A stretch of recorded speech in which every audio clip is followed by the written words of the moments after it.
नमस्कार, मैं हूं प्रत्युष खरे। आज एक गंभीर सवाल के साथ हम आपके सामने हैं और यह सवाल है कि आज का नौजवान शादी करने से डर क्यों रहा है। नौजवानों को क्यों लगता है कि 7 फेरे के फेर में कहीं जान ना चली जाए।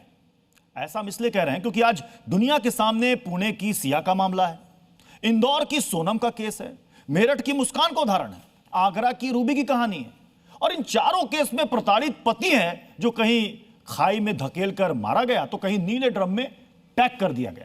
आगरा में तो पति को बाथरूम में दफन कर दिया गया। इसलिए आज के नौजवानों के मन में भारी कंफ्यूजन है कि कहीं उनका अंजाम भी तो सिया के केतन, सोनम के राजा और मुस्कान के सौरभ जैसा तो नहीं हो जाएगा। तो नौजवान के इस कंफ्यूजन को दूर करने स्टूडियो में आ रहे हैं प्रताड़ित पतियों के ब्रांड एम्बेसडर और दबे कुचले पतियों की आवाज और दर्द बयान करने के लिए देश दुनिया में मशहूर सुरेंद्र शर्मा जी। तो जोरदार तालियों के साथ स्वागत कीजिए सुरेंद्र शर्मा जी का। नमस्कार sir, please sir.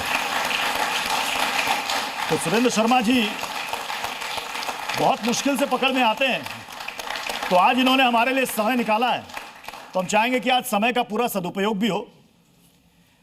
Surendra Sharma sir, अब तक तो लोग यही सुनते आए हैं कि दुल्हा बिकता है, एक फिल्म भी बनी थी, लेकिन यहां तो दुल्हा डरने लगा है, दुल्हा डरता है।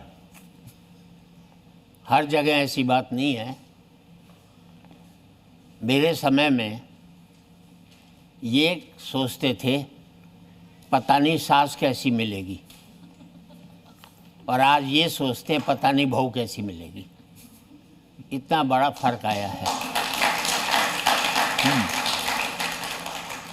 ये इस वजह से आया है, हमें सोसाइटी में, भारत में हमें भारतीयकरण करना था, हमें पाश्चात्यकरण किया। मॉडर्नाइजेशन से वेस्टर्नाइजेशन पर आ गए। नेशनलिटी से मुल्क चला था, इंडिविजुअलिटी पर आ गया। अगर इंडिविजुअल नहीं होते तो आज ऐसी स्थितियां नहीं होती। आज भी अगर हम परिवार से जुड़े रहते तो शायद ये घटनाएं नहीं हो पाती। पहले हमें समाज का डर था कि समाज क्या कहेगा। आज हम ये सोचते हैं समाज कुछ भी कह ले, हमें क्या फ़र्क पड़ता है। मैं समझता हूँ वही परिवार जो सब मिलकर रहते थे, अगर उसी तरह की बात हो जाए तो ऐसी घटनाएं मुल्क में कभी भी नहीं घट सकती हैं। मैं कुछ चेहरों को दिखाना चाहूंगा, प्लीज लाइएगा। मैं गलत लोगों को पहचानने से इनकार करता हूँ। ये केस तो पता होगा आपको, सब पुणे का केस है सिया का। केतन को बस इसका खाई एक में ही ले फायदा जाकर हुआ 400 फीट है। खाई में धकेल दिया। इसका एक ही फायदा हुआ है, मैंने टीवी देखना बंद कर दिया और मेरा बिजली का खर्च बच गया। मैं अखबार में हमारे घर पर आता है, पता नहीं कितनी लाशें पटक कर चला जाता है। मुझे वो अखबार चाहिए जो देश में जो अच्छा हो रहा है वो पहले दिखाएं, ना कि जो देश में गलत हो रहा है उसको दिखाएं। तो अखबारों में भी सुर्खियां बटोरी हैं इन लोगों ने, अखबारों में भी सुर्खियां बटोरी हैं। हाँ, मुझे मालूम है, क्योंकि हम नेगेटिव को ज़्यादा पसंद करते हैं। पॉजिटिव देखना बंद कर दिया, पॉजिटिव होना बंद कर दिया, और सबसे ज़्यादा नेगेटिव इस बात पर हो गए। मुझे मेरी 2 कारें सुख नहीं देती हैं, मुझे मेरे सगे भाई की 4 कारें तकलीफ देती हैं। दूसरे के सुख से हम दुखी होने लग गए, इसलिए ये सारी चीज़ें पैदा होती हैं। लेकिन यहाँ मामला तो कुछ और है सुरेंद्र सर। यहाँ तो जितने भी पति हैं वो खौफ में हैं, और जिनकी शादी होने वाली हो तो कह रहे हैं तौबा तौबा, अब शादी ही नहीं करेंगे। नहीं, उन्हें शादी तो कर लेनी चाहिए, क्योंकि अगर पिता ने भी यही निर्णय लिया होता कि मैं शादी नहीं करूँगा तो वो कहाँ से पैदा होते। एक वो नेगेटिव कभी नहीं रहना चाहिए, नेगेटिविटी आनी नहीं चाहिए, पर वो ऐसी स्थितियाँ नहीं हो, इसके लिए कौन जिम्मेदार है। ऐसी घटना हो गई, मुझे एक बात याद आती है। वो एक हनीमून पर गए थे तो लड़की ने अपनी माँ को फ़ोन किया, माँ कल रात को मेरा इनसे झगड़ा हो गया। तो माँ ने समझाया, बेटे 2 दिन शादी का हुए हैं, तुम्हें मिलजुल कर रहना चाहिए, अभी से तुम झगड़ा करने लग गई। तो कहती, माँ क्या करूं, पर एक बार बता दे इस लाश का क्या करूं मैं। अब ये स्थिति तालियों में बड़ी बहुत कंजूसी हो रही है भाई, तालियों में कंजूसी हो रही है। क्या बात अच्छा, आप हसीन वादियों में घूमने के शौकीन हैं? है? आप हसीन वादियों में घूमने के शौकीन हैं? नहीं, कभी अकेले घूमने का शौकीन। मतलब हिल स्टेशन वगैरह नहीं जाते हैं? तो वही कहीं खौफ तो नहीं? खौफ इससे होता है, मुझे मालूम है मैं जिस घर की पत्नी लेकर आया हूँ वो संयुक्त परिवार में जिंदा रहते थे, वहाँ बड़ा जो कह दे उसकी बात मानते थे। अभी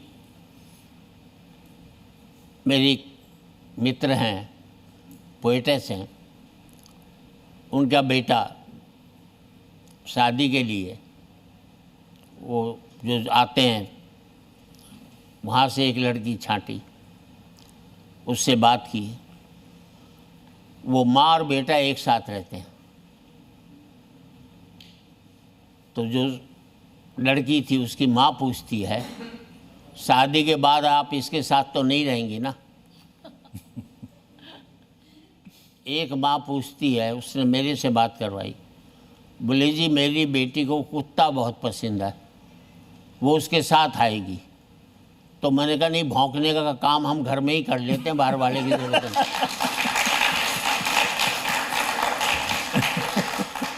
देख रहे, ऐसे ऐसे रिएक्शन सामने आ रहे हैं, क्या कहिएगा इन्हें? वो ऐसे ऐसे रिएक्शन, जबकि ये करुणा का विषय है, उसने इसको हास्य में कन्वर्ट किया है।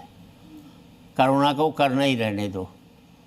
मेरा मानना है कि कमाई नहीं हो तो नंगे रहो, नंगेपन की कमाई मत करो इस मुल्क के अंदर। अच्छा, इसमें सर दो तीन चार रिएक्शंस मैं पढ़ देता हूं जल्दी से, जो सोशल मीडिया में इन घटनाओं को लेकर चल रहा है। अकेले रहना मंजूर है प्रभु, कम से कम रात को सुकून से सोएंगे तो सही। ये तो सीधे क्राइम पेट्रोल का लाइव एपिसोड चल रहा है। एक लिखते हैं कि सिंगल रहने के 100 फायदे थे, अब 101वां फायदा भी जुड़ गया है, लंबी उम्र और सुरक्षित शरीर। एक भाई साहब लिखते हैं, शादी के बाद अगर पत्नी प्यार से मुस्कुराकर चाय दे तो पहले बिल्ली या कुत्ते को पिलानी पड़ेगी। सोनम और सिया के बाद भरोसा उड़ गया भाई। एक लिखते हैं, अब शादी के लिए लड़की की कुंडली के साथ साथ यह भी देखना पड़ेगा कि उसके घर में प्लास्टिक के ड्रम तो नहीं रखे हैं। एक साहब लिखते हैं कि लड़कियों की विदाई में अब सूटकेस और अलमारी नहीं, सीधे ब्लू ड्रम गिफ्ट किया जा रहा है। तो ऐसे ऐसे कमेंट्स आ रहे हैं, इन्हें क्या सलाह देंगे? इतने खौफ में भर गए कि ये शादी नहीं करना चाहते। मैं कह रहा हूँ कि शादी नहीं करना चाह रहे, कुछ घटनाओं से हम अपने सिस्टम को ख़राब नहीं करेंगे।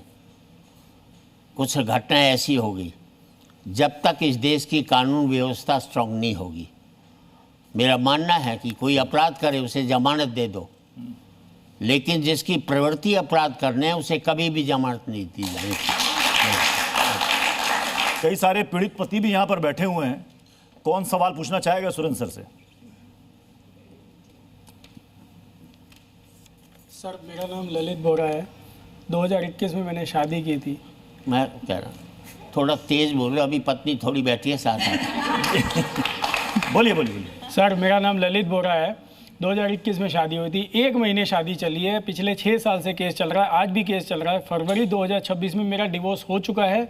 दिल्ली हाई कोर्ट से 498A की क्वैशिंग होनी है, लेकिन लड़की शादी करके दिल्ली से बाहर जा चुकी है, वो हनीमून मना रही है, लेकिन मेरे ऊपर आज भी क्रिमिनल केस चल रहा है।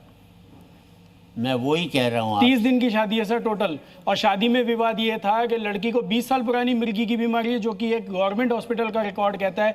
मेरी उसमें कोई गलती नहीं थी। मैंने सिर्फ इस बारे में बात की, मेरे ऊपर दहेज बलात्कार के सारे केस हो गए, आज तक चल रहे सर। 6 साल से केस डील कर रहा हूँ मैं, और ये सब गवर्नमेंट का रिकॉर्ड है, ये सब सरकारी रिकॉर्ड है। मैं कोई मन गढ़ंत बातें नहीं बता रहा हूँ। आप कुछ मत करो। जब मैंने पहली बार किया है, जिस दिन अपराध पर, आज दुबई है, वहाँ एक से एक बड़े अपराधी रहते हैं, लेकिन वहाँ कोई अपराध नहीं कर सकता।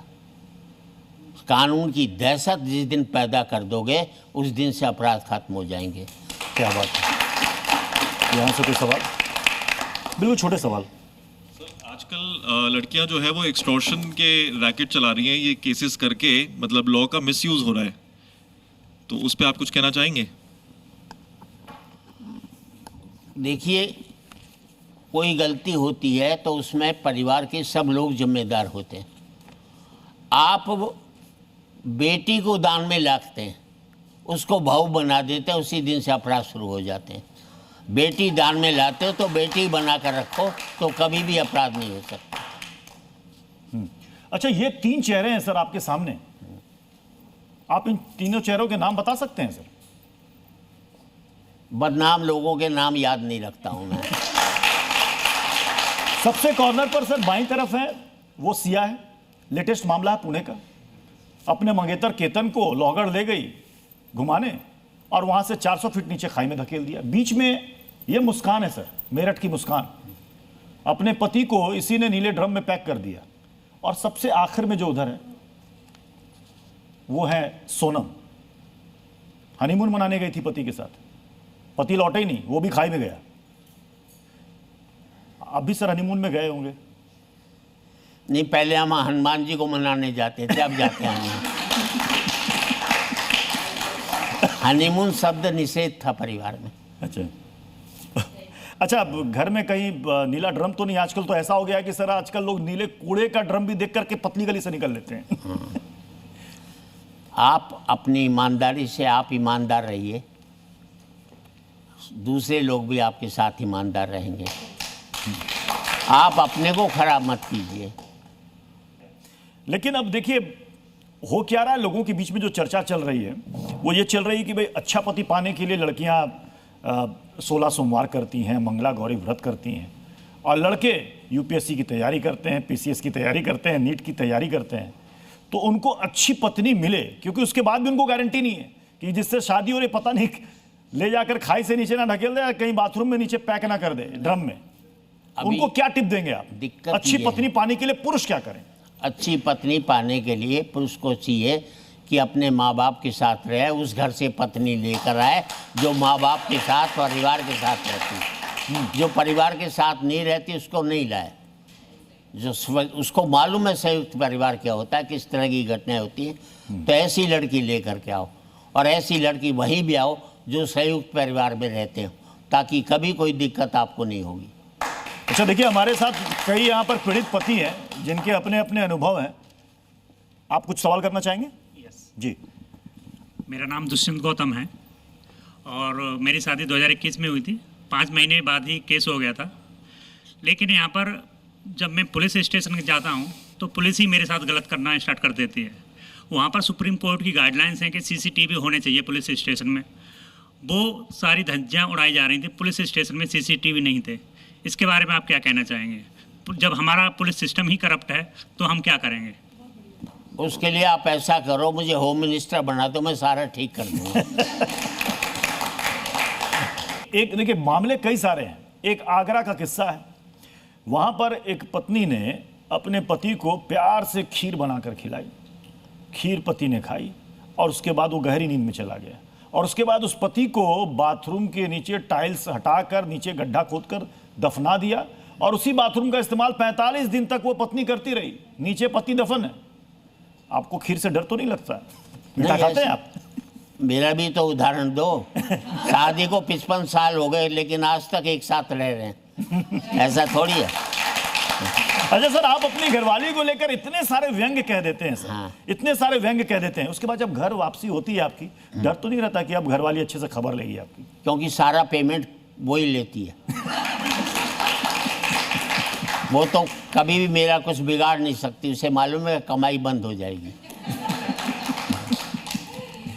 कभी भी घर में झगड़ा नहीं हो सकता। जी सर, आप तो पीड़ित पतियों की आवाज उठाते हैं। हाँ? पीड़ित पतियों की आवाज उठाते हैं, आपको सब ब्रांड एम्बेसडर मानते हैं। हाँ। पीड़ित पतियों की घर में आवाज निकलती है आपकी? नहीं, ऐसा है, मैं पत्नी के साथ हाथ से करता हूँ, उपहास नहीं करता। और सब लोग मखौल उड़ाते हैं, मैं कभी मखौल नहीं उड़ाया मैंने पत्नी का। हाथ से करता हूँ जिसमें अपने आप को डिग्रेड करता हूँ।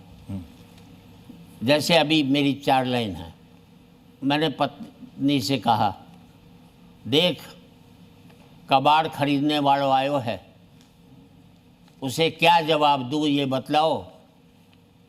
पत्नी बोली, जवाब देने की कोई ज़रूरत नहीं है, उसके साथ ही चले जाओ। तो हाथ से तो ये भी है जी। इसमें मखौल नहीं उड़ाया गया। अच्छा सर, आप 80 प्लस हैं? हैं? आपकी उम्र 81 साल है? हाँ 81। 81 साल है। आपके चेहरे की चमक गजब है सर। योगा वोगा करते हैं, वॉक नहीं, करते हैं, कुछ जिम नहीं, वगैरह करते हैं? कुछ भी की ज़रूरत नहीं है। भूख से 1 रोटी कम खाओ, कोई ज़रूरत नहीं है। तो कोई वॉक नहीं, कोई योग नहीं, जरूरत कोई जिम है। नहीं? वैज्ञानिकों ने कार इसलिए थोड़ी बनाई थी मैं पैदल चलूँगा। हम उनका अपमान कर रहे हैं वैज्ञानिकों। आप अपने आप को इतना आलसी क्यों बताते हैं? आप अपने आप को इतना आलसी क्यों बताते हैं? इतना आलसी हूँ कि अगर हाथ में और थाली में ज़्यादा दूरी हो जाए तो मैं तो भूखा ही मर जाऊँ। तो आपको खाना कौन खिलाता है? अपने हाथ से खाते हैं, घर वाली खिलाती है? पास में थाली रखता हूँ ना। और सीधी बात ये है, पति पत्नी, पहले ज़माना था जब पति पत्नी पहले खाना खिलाती थी और पंखा जलती रहती थी, बाद में पत्नी खुद खाती थी, क्योंकि उसे विश्वास नहीं होता था कि खाना बनाया पता नहीं क्या असर कर ले। तो इसलिए पंखा भी जलती रहती। जब वो देख लिया बचा हुआ है तो फिर खुद खाना खा लेती थी। आज की तारीख में साथ खाना बैठ करके खाओ, कुछ भी गलत मिला होगा तो पत्नी नहीं खाएगी आपके साथ, ना पति खाएगा आपके साथ। मैम आपका सवाल। जी नमस्कार शर्मा जी। मैं शर्मा जी को बचपन से देख रही हूँ। शर्मा जी सदाबहार ऐसे हैं, मेरे को लगता है इनके वैवाहिक जीवन का ये राज है कि जैसे हम बचपन से देखते आ रहे हैं, शर्मा जी आज भी वैसे ही हैं। शर्मा जी के लिए इस बात के लिए जोरदार ताली होनी चाहिए। हम सदाबहार हैं इस तरह से, और हम बचपन से आपको सुनते आ रहे हैं, बड़े हो गए। सर कुछ कहना चाह रहे मैं हैं? 30 साल से वैसा ही हूँ। मैंने वही बोला ना, आप सदाबहार हैं। इनकी उम्र वहीं पर जाकर रुक गई है, उसके इसलिए बाद आगे नहीं मैं बढ़ी। इसलिए वैसा हूँ कि दिक्कत मैं एक ही बात कहता हूँ, नपुंसक कौमें पीछे की ओर झांकती हैं, बहादुर कौमें आगे की सोचती हैं। जी हमारे यहाँ बुद्ध थे, हमारे यहाँ महावीर थे, हमारे ये थे, गांधी थे। जी। आप क्या हो ये देखो जी। कि आने वाली पीढ़ी आपके नाम को उल्लेख करें कि हमारे यहाँ वो मौजूद थे। आपका सवाल। सर मैं ये कहना चाहती हूँ, अगर रिसेंटली आप देखें तो रिसर्च हुई है कि इंडिया जो है सेकंड मोस्ट लोनली पीपल जो हैं पूरे वर्ल्ड में, जो मोस्ट लोनली कंट्री में आती है। सबसे ज़्यादा टर्की है, उसके बाद सबसे ज़्यादा लोनली लोग यहाँ इंडिया में पाए जाते हैं। जब हमारे पास आप जैसे लोग हैं जो इतना हंसाते हैं और हैप्पीनेस स्प्रेड करते हैं, तो लोग आज क्यों इतना लोनली हो रहे हैं? क्या आपको नहीं लगता सर एक happy individual can make a happy married life, and happy married life can make a happy society? तो उसके लिए आप सर क्या मतलब क्या सजेशन देना चाहिए यंग जनरेशन को, जिससे कि मैं कविताएं वही लिखता हूँ जो परिवार को जोड़े।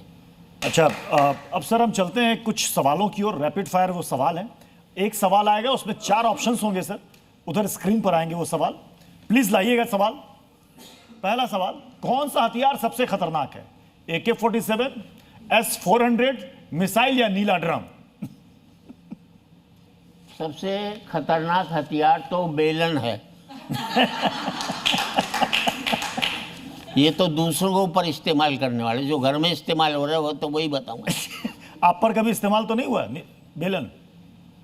मैंने खरीदा ही नहीं है। अच्छा, आपने कहा इन चारों ऑप्शन से खतरनाक हथियार है बेलन, और आप पर कभी इस्तेमाल नहीं हुआ। दूसरा सवाल लाइए, पत्नी किसका रूप होती है? देवी, अप्सरा, खौफ या मुस्कान? मेरे ख्याल से मुस्कान। वो वाली नहीं जिसने अभी कांड किया है। वो वाली नहीं जिसने भी कांड किया, वो आपके पीछे दिख रही हो मुस्कान। तीसरा सवाल आइए, शादी के लिए सबसे जरूरी क्या है? अच्छी नौकरी, सफल बिजनेस, खुद का घर या सिर पर बाल? सफल बिजनेस। सफल बिजनेस। क्योंकि उसमें मेरा मानना है कि पढ़ लिख कर नौकरी मत करो, पढ़े लिखों को नौकरी दो। क्या बात। नेक्स्ट, पुरुषों के लिए सबसे डरावनी आवाज कौन सी है? भूत की आवाज, शेर की दहाड़, रसोई में बेलन गिरने की आवाज, या पत्नी के फोन का रिंगटोन? पत्नी के फोन की रिंगटोन।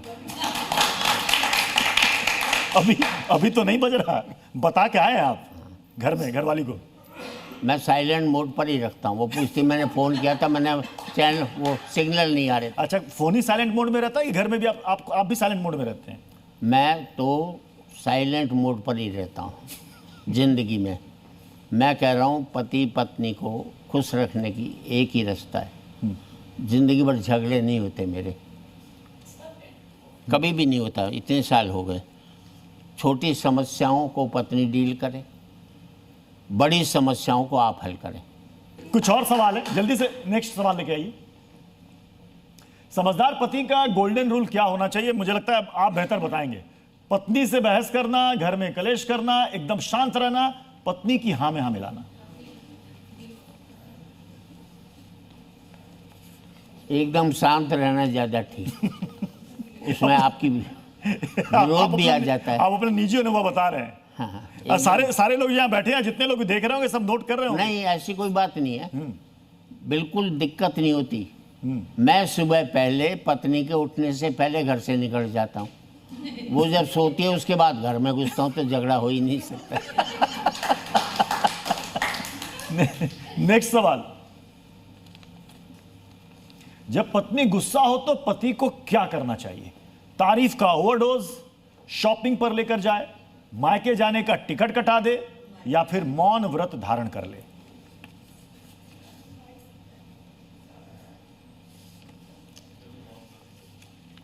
मौन व्रत धारण कर लेना चाहिए। कुछ बोले ही ना, वन वे ट्रैफिक चलता रहे लेकिन कुछ ना बोले, उसी में शांति है। कह दो भाई मेरा वो चल रहा है, हफ्ते का मैंने मौन व्रत ले रखा है। योग का एक हिस्सा होता है कि आप मौन रहो। तो ये सुखी दाम्पत्य जीवन का राज। एक और सवाल है सर, शादी करने से पहले क्या चेक करें? लड़की की कुंडली, लड़की का नेचर, सोशल मीडिया अकाउंट, लड़की के कॉल रिकॉर्ड?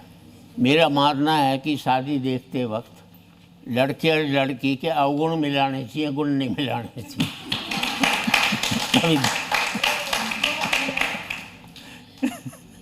तो आपकी शादी के समय में कुंडली मिली थी या अवगुण मिले थे?